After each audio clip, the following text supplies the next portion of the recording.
તો નમસ્કાર વિદ્યાર્થી મિત્રો, હું પંકજ રાવત સર સ્વાગત કરું છું આપ સર્વેનું આપણા સૌની ચેનલ ડેક્સ એકેડમી પર. મિત્રો, જેમ કે આપ સૌ જાણો છો કે ધોરણ 11 કોમર્સના વિકાસ અસાઇનમેન્ટનું સોલ્યુશન અહીંયા આપણે શરૂ કર્યું છે, જ્યાં વિભાગ F માં વાર્ષિક હિસાબના દાખલાઓમાં પહેલો દાખલો શૈલેન્દ્ર સર દ્વારા ગણાયા પછી વિદ્યાર્થીઓનો ખૂબ સારો રિસ્પોન્સ આવેલ છે અને હવે અહીંયા સાહેબ તમને વાર્ષિક હિસાબનો દાખલા નંબર 2 કે જે રમેશ વાળો દાખલો છે તે અહીંયા શીખવાડશે. દાખલો સંપૂર્ણ વિડિયો પૂર્ણ થઈ ગયા બાદ જે છે તે હું ઇન્ટ્રોનો વિડિયો અહીંયા લઈ રહ્યો છું, એટલે તમને દાખલો પહેલેથી ગણેલો અહીંયા દેખાઈ રહ્યો છે, પણ ચિંતા ના કરો. સ્ટાર્ટિંગ થી સાહેબ A to Z આખો દાખલો તમને અહીંયા શીખવાડવાના છે. મેં કીધું તમને વિડિયોનો પોર્શન અહીંયા પહેલો છે માટે હર હંમેશની જેમ તમારો પ્રેમ બતાવતા વિડિયોને લાઈક શેર કરીને બનાવી જો વિડિયોમાં અંત સુધી અને ચેનલ પર નવા છો ભાઈ તો સબસ્ક્રાઇબ કરવાનું બિલકુલ પણ ના ભૂલતા. સાથે જ મિત્રો, અન્ય ગાળા અસાઇનમેન્ટના કે પછી વિકાસ અસાઇનમેન્ટના સોલ્યુશન્સ તમે હજુ નથી નિહાળ્યા તો નીચે ડિસ્ક્રિપ્શન બોક્સની અંદર જાઓ અને ત્યાંથી બાકીના વિષયોના વિડિયોઝ અચૂકથી અહીંયા નિહાળજો. આજે આપણું બીજું સમ સ્ટાર્ટ થાય છે રમેશ માટે કાચા સરિયાતાનું સમ, જેમાં પહેલા આપણો હવાલો છે આખરનો સ્ટોક. આખરનો સ્ટોકની આપણા કાચા સરવૈયામાં એન્ટ્રી આપતું નથી, એટલે આપણે એને છેલ્લી એન્ટ્રી કરીશું. એના પછી છે નહીં નોંધાયેલી વેચાણ. હવે જો સેકન્ડ નંબરનો જે હવાલો છે એને કેવી રીતે સોલ્વ કરવામાં આવશે? નહીં નોંધાયેલી વેચાણની એન્ટ્રી કેવા કરવામાં આવશે? એક તો વેચાણમાં શું થશે આપણું પ્લસ, અને બીજી એન્ટ્રી ક્યાં સાથે? દેવાદારોમાં પ્લસ. એના પછીનો આપણો હવાલો છે ચૂકવા બાકી મજદૂરી 10,000. એટલે ચૂકવા બાકી મજદૂરી એટલે શું આવશે? મજૂરીમાં શું કરવું પડશે? પ્લસ. એના પછી ક્યાં આવશે? મૂડી દેવા બાજુ. અને ચોથો આપણો હવાલો છે યંત્રને ગોઠવાની મજદૂરી 5 ભૂલથી ઉધાર ખાતે લખેલી છે, એટલે મજૂરીમાંથી શું કરવામાં આવશે? માઇનસ, અને યંત્રમાં શું કરવામાં આવશે? પ્લસ. આ આપણા હવાલા છે. હવાલા સોલ્વ થઈ ગયા છે. જે પણ હવાલા છે એ હવાલાની કેલ્ક્યુલેશન હું બીજા માર્કરથી લખી, એટલે તમને ખબર પડશે કે આના ઉપર હવાલાની ગણતરી કરવામાં આવી છે. જો સીધી એન્ટ્રી હશે એને હું બ્લેક માર્કરથી લખી. તો આપણી પહેલી એન્ટ્રી છે આપણી પાસે ઉપાડ, ઉધાર બાકીને. ઉપાડ કઈ બાજુ આવે છે? મૂડી દેવામાં તરફ. ઉપાડની કેટલી રકમ આપણને આપેલી છે? 12,000. એના પછી એન્ટ્રી છે આપણી પાસે ખરીદી. ખરીદી ક્યાં આવે છે? વેપાર ખાતામાં ઉધાર તરફ 6 લાખ. ચલો, હવે આપણી પાસે કઈ રકમ છે? માલ 1/4/2024 નો સ્ટોક, એટલે શરૂ થશે આપણો શરૂઆતનો સ્ટોક, જેની આપણે પાસે રકમ આપેલી છે 60,000. એની પછીની એન્ટ્રી છે આપણી પાસે માલ પરત. ઉધાર બાકી માલ પરત એટલે શું હોય? વેચાણ પરત. તો અહીંયા લખીશું વેચાણ પરત. કેટલી આપણને આપેલી છે વેચાણ પરતની રકમ? આપણી પાસે છે 40,000. એના પછી આપણી પાસે છે પગાર. પગાર ઉપર આપણે શું આપ્યો? ગુપ્ત હવાલો આપેલો છે, જેની અંદર તારીખ. તો આનો જો આવી રીતે આપણે જીશું પગાર. પગારની કેટલી રકમ આપણને આપેલી છે? 1,20,000. હવે આ જો પગારનો આપણો કેલ્ક્યુલેશન કેવી રીતે થશે? આમ જો, જે પગાર છે, પગાર આપણે કઈ તારીખનો ચૂકવેલી આપેલું છે? 31/1/2025. કેટલા મહિનાનું બાકી છે? ફેબ્રુઆરી અને માર્ચ, એટલે કે 2 મંથનું બાકી છે. અને આપણે કેવી રીતે ગણતરી કરીશું?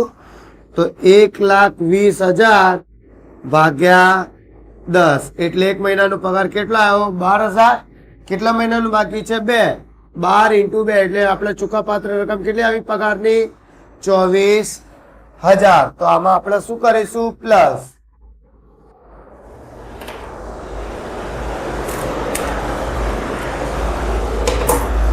આમાં આવશે ચૂકવા પાત્ર રકમ 24,000. આની કેટલી આવશે ટોટલ રકમ? 1,44,000. અને ચૂકવપાત્ર રકમ ક્યાં આવે છે આપણી પાસે? મૂડી દેવા બાજુ. તો અહીંયા લખશું ચૂકવા પાત્ર પગાર 24,000. 1000. હવે એની પછીની એન્ટ્રી છે આપણી પાસે મજૂરી. તો મજૂરી પણ આપણે ક્યાં આવે છે? વેપાર ખાતામાં ઉધાર તરફ. તો અહીંયા લખીશું મજૂરી, જેની આપણી પાસે રકમ આપેલી છે 50,000. હવે મજૂરીમાં કયો નંબર આવશે? મજૂરી માટે જો અહીંયા લખેલું છે 3 અને 4, તો ત્રીજા નંબરમાં હવાલામાં શું કહેવા માંગે છે આપણા? ચૂકવા બાકી મજૂરી. તો ચૂકવા બાકી મજૂરી શું કરવું પડે આપણે? પ્લસ અહીંયા લખું ચૂકવા બાકી. કેટલી રકમ છે આની? 10,000. એટલે ટોટલ મજદૂરી કેટલી થઈ ગઈ છે આપણી પાસે? 60,000. ચૂકવા પાત્ર મજૂર ક્યાં આવે છે?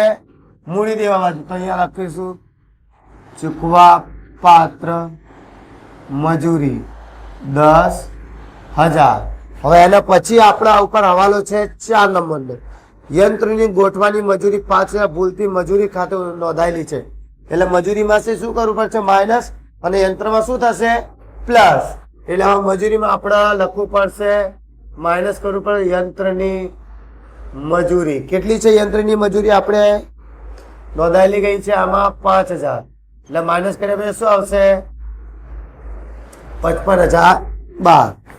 એના પછીની એન્ટ્રી છે આપણે પાસે ઓફિસ ખર્ચ. ઓફિસ ખર્ચની રકમ ક્યાં આવશે? નફા નુકસાનમાં ઉધાર બાકી તરફ. ઓફિસ ખર્ચ કેટલી રકમ છે? 80,000. એના પછી એન્ટ્રી છે આપણે પાસે દેવાદારો. તો દેવાદારોની રકમ કેટલી છે આપણી પાસે? 1,20,000. તો દેવાદારો મિલકત બાજુ આવે છે. અહીંયા લખીશું દેવાદારો, જેની રકમ છે આપણી પાસે 1,20,000. આમાં કયો નંબરનો હવાલો છે? બીજા નંબરનો. તો બીજામાં શું લખવામાં આવેલું છે? નહીં નોંધાયેલું વેચાણ ઉધાર વેચાણ. ઉધાર વેચાણ શું કરવામાં આવે છે આપણને? પ્લસ ઉધાર વેચાણ 50,000 પ્લસ. એટલે ટોટલ કેટલું થયું આપણો દેવાદારો? 1,70,000. હવે એના પછીની એન્ટ્રી છે આપણા પાસે જાહેરાત ખર્ચ. જાહેરાત ખર્ચ ક્યાં આવે છે? નફા નુકસાનની ઉધાર બાકી બાજુ. તો અહીંયા લખીશું જાહેરાત ખર્ચ, જેની રકમ આપણને આપેલી છે 50,000. એના પછીની એન્ટ્રી છે આપણી પાસે સ્ટેશનરી. એ પણ ક્યાં આવે છે? ત્યાં જ. તો અહીંયા લખવામાં આવશે સ્ટેશનરી ખર્ચ. કેટલી રકમ છે આની? 6,000. એના પછીની એન્ટ્રી છે આપણી પાસે યંત્ર. યંત્ર ઉપર હવાલો છે એટલે યંત્ર ક્યાં આવશે? માલ મિલકત બાજુ. જેની રકમ યંત્રની રકમ કેટલી છે આપણી પાસે? 90,000. અમારા હવાલો નંબર કયો છે? 4. શું કહેવામાં આવતું હતું 4માં? જે મજૂરી યંત્ર જો ગોઠવેલો ખર્ચ છે એમાં શું થશે? પ્લસ. અહીંયા લખીશું મજૂરી. આની કેટલી મજૂરી થઈ હતી ગોઠવાની? આપણી પાસે 5,000. એટલે ટોટલ રકમ આવશે 95,000. હવે એને પછીની જે એન્ટ્રી છે આપણી પાસે મકાન. મકાન ઉપર કોઈ હવાલો નથી એટલે આપણે ડાયરેક્ટ લખી દેશું. અહીંયા શું આવશે? મકાન. મકાનની કેટલી રકમ છે આપણી પાસે? 3,60,000. એના પછીની એન્ટ્રી છે આપણી પાસે મકાન. મકાન થઈ ગયું છે એન્ટ્રી. એના પછી એ ભાડું. ભાડું ક્યાં આવે છે? નફા નુકસાન ખાતે ઉધાર બાકી 1,12,000. એના પછીની એન્ટ્રી છે 10% ડિબેન્ચરમાં રોકાણ. જે ધારો કે કોઈ તારીખ કે પર્સેન્ટેજ આપણને ગુપ્ત હવાલો કહેવામાં આવે છે. 10% ડિબેન્ચર એટલે શું છે? આ ગુપ્ત હવાલો છે. આની ઇન્ફોર્મેશન આપણે પર્સેન્ટેજના આધારે ગણવામાં આવશે. 10% ના ડિબેન્ચરમાં રોકાણ. કેટલી રકમ છે એની રોકાણની? 1,10,000. હવે આનો કેલ્ક્યુલેશન કેવી રીતે આવશે? જો 10% નો ડિબેન્ચર છે એના ઉપર આપણે શું મેકવું પડશે? ઇન્ટરેસ્ટ. તો 1,00,000 નું 10% શું આવશે? એની રકમ ટોટલ 10,000. 10,000 એનો વ્યાજ આવશે. વ્યાજ ઓલરેડી દેખો આપેલો છે આપણને જમા બાકી. મળેલો ડિબેન્ચરનો વ્યાજ આપણને કેટલો મળી ગયો છે? 5,000. એટલે આવશે નફા નુકસાનની જમા તરફ. તો અહીંયા લખીશું ડિબેન્ચર વ્યાજ 5000. ટોટલ કેટલી રકમ આવશે એની 10. તો મળવા બાકી કેટલા છે? મળવા બાકી રકમ કેટલી આવશે? 5000. એટલે ટોટલ મળીને કેટલું થઈ જશે આપણો? 10,000. એના પછી ડિબેન્ચરમાં શું કરો ભાઈ? પ્લસ વ્યાજ. એટલે આપણું રોકાણ કેટલું થઈ ગયું ટોટલ? 1,05,000 નું. એના પછીની એન્ટ્રી છે આપણી પાસે લોન નું વ્યાજ. તો લોન જો ઓલરેડી આપેલી છે આપણને જમા તરફ, જો 10% ની બેંક લોન, તો 10% ની બેંક લોન ની 2 લાખ રકમ છે. 2 લાખ નું 10% કાઢ્યું કેટલું આવશે? 20. એટલે ઓલરેડી આમાં આપેલું છે, આપણે ડાયરેક્ટ લખી દેવામાં આવશે. એટલે બેંક નું લોન ક્યાં આવે? આપણું નુકસાન હોય. અહીંયા શું? બેંક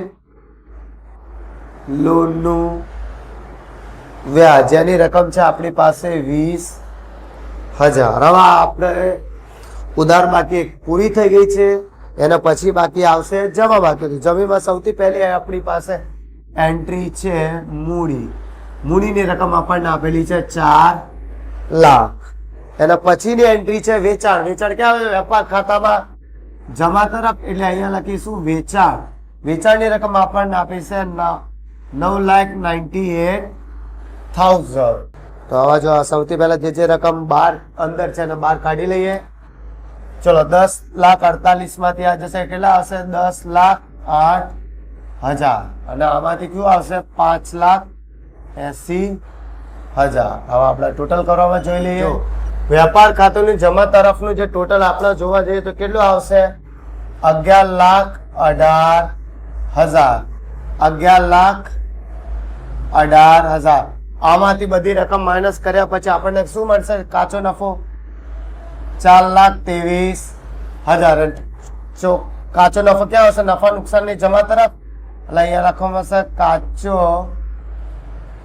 નફો જેની રકમ છે આપણી પાસે 4,23,000. અને આ બધુંનું 4,23,000 10,000 પ્લસ 11 એનું ટોટલ કરવા જોઈએ તો કેટલું આવશે? 4,44,000. અહીંયા પણ આપને જોવા મળશે 4,44,000. એટલે આમાંથી બધી રકમ માઇનસ કરી શું આવશે? આપણો ચોખ્ખો નફો. જો ધારો કે આ બધી રકમ માઇનસ કર્યા પછી આપણને શું મળવામાં આવશે?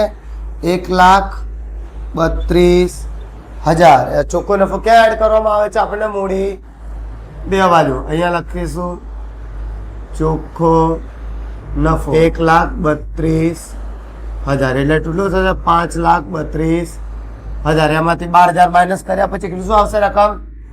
5,20,000. 5,20,000, 2,85,000 બધું પ્લસ કરીને આપણે શું આવશે? 4,40,000. અહીંયા પણ આપણું આવશે 4,40,000.